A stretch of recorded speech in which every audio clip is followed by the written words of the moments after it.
Den 29. marts 1990. Sullivan Elementary School, Charlottetown, Carolina. Jeg deler det ikke med sengen. Nickelodeon overtog det jeres skole.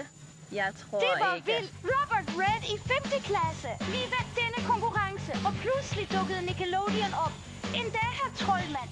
Min historielærer forsvandt, og pludselig skrev vi om Virginia Lumark Sommers en dag at løbe dobbelt idiotforhindringsbanen. I stedet for at dyrke sport. Nej! Og alt det var fint med din lærer, Det viste sig, at Boris sendte dem alle i detektion. Fik dem til at tage en 4 timers test i bioorganisk Er kemi. den molekylære struktur af den gennemsnitlige viden? Jeg ved det Tak, ikke. fordi du så Jeg er med. ret dårlig. Han blev smidt ud af klassen for hele skolen.